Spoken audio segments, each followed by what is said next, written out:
Welcome to BLN Telugu news. ఎవరు వచ్చిరన్నా? ఎక్కడి నుంచి వచ్చినో తెలుసానా?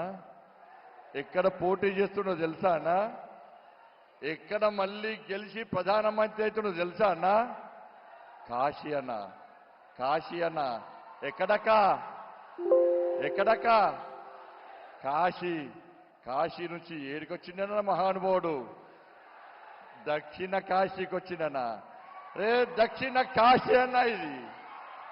ఆ కాశీ విశ్వేశ్వరుడు, ఆ కాశీ విశ్వేశ్వరుని ప్రతిరూపమే దక్షిణ కాశీకి వచ్చి ఇవాళ నాతో పాటు మీ అందరినీ ఆశీర్వదించడానికి వచ్చిందంటే నా ఒళ్ళు పులకరిస్తుందన్నా, నా ఒళ్ళు పులకరిస్తుందన్నా. ఆ విశ్వేశ్వరుని ప్రతిరూపమే ఆ ఈ మహానుభావుడన్నా. రే ఈ దేశానికి స్వాతంత్రం వచ్చి 77 సంవత్సరాలైందన్న. అనేక మంది ప్రధానమంత్రులు దేశాన్ని లేరు, కానీ ఏ ఒక్క ప్రధానమంత్రి నా రాజరాజేశ్వర స్వామి సన్నిధానాన్ని దర్శించుకున్న దాఖలాలు లేవన్నా. ఒకే ఒక్కరు భారతీయ జనతా పార్టీ ప్రభుత్వ హయాంలో ఉన్నటువంటి నా నరేంద్ర మోడీ ఈ రోజు దక్షిణ కాశీకి వచ్చి ఈ రోజు నా శివశంకరుని దర్శనం చేసుకున్నానంటే ఇంతకంటే అదృష్టం ఇంకోటి లేదన్నా. ఇంత అదృష్టం కల్పించిన ఆ కొండగట్టు అంజన్న స్వామికి, ధర్మపురి లక్ష్మీ నరసింహ స్వామికి, నేను నమ్ముకున్న నా అమ్మవారికి పాదాభివందనాలన్నా. ఇంత అదృష్టం కల్పించిన మీ అందరికీ కూడా పాదాభివందనాలన్నా.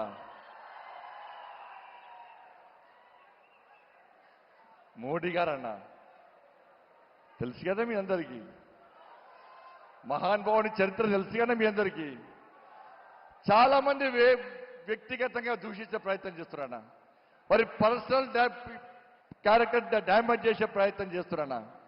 నేను అడుగుతున్నా, మోడీ గారికి ఆస్తిపాస్తులు లేవన్నా, ఆస్తిపాస్తులు లేవన్నా, కుట్రలు కుతంత్రాలు తెలియదన్నా. కేవలము 5 లక్షల రూపాయల బ్యాంకు బ్యాలెన్స్ మాత్రమే అన్నా. ఈ పదవి వద్దనుకుంటే ఇలా పదవిని పక్క పెట్టి బయటికి వస్తే జబ్బకు సంచేసి మాత్రమే బయటికి వచ్చేటువంటి ఒక మహా ఋషి మన నరేంద్ర మోడీ అన్న. కాంగ్రెస్ దద్దమ్మలారా, నా నరేంద్ర మోడీ మీద పిచ్చి పిచ్చి వ్యాఖ్యలు చేసే కాంగ్రెస్ చోటలారా, దద్దమ్మలారా, నా నరేంద్ర మోడీ మొండి మొలోడు కాదన్నా. నా నరేంద్ర మోడీ ఈ దేశాన్ని సర్వనాశనం చేసి అవినీతి పాలనతో, కుటుంబ పాలనతో, అవినీతి అక్రమాలతో ఈ దేశాన్ని సర్వనాశనం చేసిన కాంగ్రెస్ పార్టీని మెడలు వంచి బయటికి పంపించిన జగన్మోహన్ నా నరేంద్ర మోడీ అన్న. ఈ దేశంలో 370 ఆర్టికల్ రద్దు చేసి ఏక్ దేశ్ పే దో విధాన్, దో ప్రధాన్, దో నిశాన్ నహీ చలేగా అని చెప్పి నా శ్యామా ప్రసాద్ ముఖర్జీ బలిదానాన్ని వృధా పోనీయకుండా 370 ఆర్టికల్ రద్దు చేసిన జగన్మోహన్ నా నరేంద్ర మోడీ అన్న.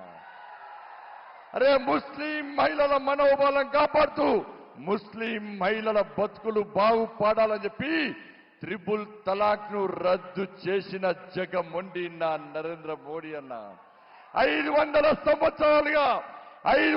సంవత్సరాలుగా ఈ దేశంలోని హిందువులు ఎదురు చూస్తున్నటువంటి రామ జన్మభూమిలో నా రాముల వారి మందిరాన్ని నిర్మించి స్వహస్తాలతో ప్రాణ ప్రతిష్ఠ కార్యం చేసినటువంటి జగన్మోహన్ నా నరేంద్ర మోడీ అన్న. ఈ దేశంలో పేద ప్రజలకు వ్యాక్సిన్ ఇచ్చిన నరేంద్ర మోడీ అన్న జగన్మోహన్ అన్న. ఈ దేశంలో పేదలకు ఇల్లు కట్టించిన జగన్మోహన్ నా నరేంద్ర మోడీ అన్న. ఈ దేశంలో పేద ప్రజలకు అన్ని సదుపాయాలు అనేక సంక్షేమ పథకాలు ఇచ్చిన జగమొండి నా నరేంద్ర మోడీ అన్న. ఈ కుమ్మడి కరీంనగర్ జిల్లాలో మూతబడ్డ రామగుండం ఎరువుల ఫ్యాక్టరీని తెరిపించిన జగమొండి నా నరేంద్ర మోడీ అన్న. ఈ కరీంనగర్ పార్లమెంటు నియోజకవర్గానికి 12,000 కోట్ల రూపాయలకు పైగా నిధులిచ్చి వారి స్వహస్తాలతో ప్రారంభోత్సవాలు చేసిన జగమొండి నా నరేంద్ర మోడీ అన్న. కాంగ్రెస్ పార్టీ నాయకులు సమాధానం చెప్పాలి. ఎస్, నా నరేంద్ర మోడీ మేడ్ ఇన్ భారత్. ఇవాళ కాంగ్రెస్ పార్టీ నాయకులారా, మీ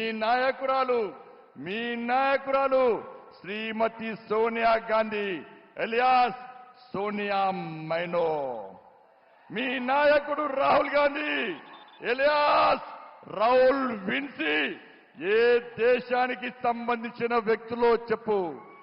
నా పార్టీ భారతీయ జనతా పార్టీ ఈ దేశానికి సంబంధించిన పార్టీ. నీ పార్టీ కాంగ్రెస్ పార్టీ బ్రిటిష్ కు సంబంధించిన పార్టీ. నా నరేంద్ర మోడీ పక్కా లోకల్. ఇవాళ కాంగ్రెస్ పార్టీ నాయకులు సమాజం చెప్పాలి. ఎస్, భారత్ లో పుట్టి పెరిగి ఈ భారతదేశం కోసం సర్వస్వం త్యాగం చేయడానికి సిద్ధమైన వ్యక్తి కనుకనే ప్రపంచ దేశాలు ది బాస్ గా గుర్తిస్తున్న విషయాన్ని కాంగ్రెస్ పార్టీ నాయకులు గుర్తుంచుకోవాలి. ఇవన్నీ చూసిన తర్వాతనే తెలంగాణ రాష్ట్రంలో నరేంద్ర మోడీ గారిని ప్రధానమంత్రి చేయాలి.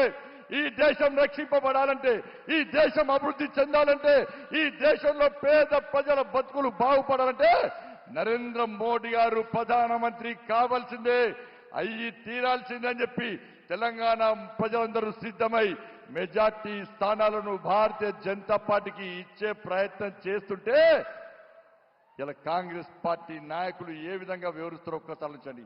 ఏ సమస్య లేని, ఏ అర్థం పర్థం లేని గాడిది గుడ్డును తీసుకొచ్చి ఏ విధంగా వివరిస్తారో ఒక్కసారి ఆలోచించండి. కాంగ్రెస్ పార్టీ గుర్తు తెలుసా అన్న మీకు? అరే, మేము ఎన్నికల ప్రచారం చేస్తున్నాం, మా ప్రియతమైన నరేంద్ర మోడీ గారు ఇచ్చారు. మన గుర్తు ఇది, మా సిస్టమ్, మా సంస్కారం, మా పద్ధతి. ఇలా కాంగ్రెస్ పార్టీ భస్మాసురాస్త్రాన్ని తీసుకొస్తలేదన్నా. ఏమి తీసుకొస్తుంది? నవోదయ పాఠశాలలు ఏం తీసుకొస్తుంది? గాడిది గుడ్డు వాళ్ళ గుర్తని తీసుకొస్తుంది కాంగ్రెస్ పార్టీ. ఇలా గాడిది గుడ్డు దేనికన్నా? నీ ప్రభుత్వమే పెద్ద గాడిది గుడ్డు. మీరు తెలంగాణ ప్రజలకు ఇచ్చింది గాడిది గుడ్డు. 2,500 రూపాయలు ఇస్తా అని చెప్పి ఇవ్వకుండా తెలంగాణలో మహిళలకు ఇచ్చింది గాడిది గుడ్డు. 4,000 రూపాయలు ఆసరా పెన్షన్ ఇస్తాను ఇవ్వకుండా మాకిచ్చింది గాడిది గుడ్డు.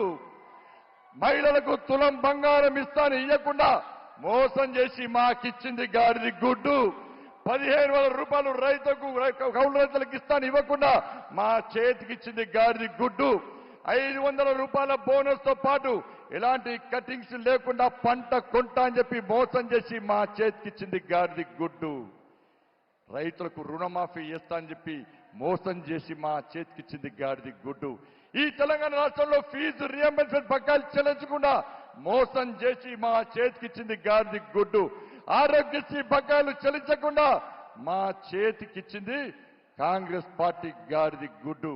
అందుకే సోదరులారా, 6 గ్యారంటీల కోసం మీరందరూ కాంగ్రెస్ పార్టీకి ఓటేశారు. కానీ 6 గ్యారంటీల విషయంలో మోసం చేసి ఈ రోజు ఏ విధంగా ప్రజలను తప్పుదో పట్టిస్తారో ఒక్కసారి ఆలోచించాడు. మా నరేంద్ర మోడీ 6 అడుగుల బుల్లెట్ అన్నా. 6 అడుగుల బుల్లెట్ అన్నా. కాంగ్రెస్ పార్టీ 6 గ్యారెంటీలతో మోసం చేసిన దొంగల బ్యాచ్ అన్నా. 6 గ్యారెంటీతో మోసం చేసిన దొంగల బ్యాచ్ కాంగ్రెస్ పార్టీగా ఉన్నా, 6 బుల్లెట్ల నరేంద్ర మోడీ గారిగా ఉన్నా. ఒక్కసారి ఆలోచించండి. మా నినాదం హై రామ్. హై రామ్ అంటే హెచ్ అంటే హైవేస్, ఐ అంటే ఇంటర్నెట్, ఆర్ అంటే రైల్వేస్, ఏ అంటే ఎయిర్వేస్, ఎం అంటే మోరల్ సపోర్ట్. మా కుటుంబానికి పెద్ద. చివరగా ఒక్కసారి చెప్పి ముగిస్తున్నా. నరేంద్ర మోడీ గారు ఏ విజయమైనా వాళ్ళ తల్లి ఆశీర్వాదంతో బయటికి వస్తారన్నా. ఏ ప్రచారమైనా వాళ్ళ తల్లి ఆశీర్వాదంతో బయటికి వస్తాడన్నా. కానీ మొట్టమొదటిసారి మొట్టమొదటిసారి వాళ్ళ తల్లిగారు లేకున్నా ఈరోజు బయటికి వచ్చిందన్న మనం ఒక్కసారి వారికి భరోసా ఇవ్వాలన్నా. ఎస్, మోడీ గారు మీ వెనుక మేమున్నాం, ఆ తల్లిని మేం దస్తాం, ఆ తల్లి రూపంలో మేమందరం మీ కుటుంబ సభ్యులం, మీ కండగా మేముంటామని చెప్పి ఒక్కసారి కరతాల ధ్వనితో మోడీ నినాదంతో ఒక్కసారి వారికి స్వాగతం పలకండి అన్న.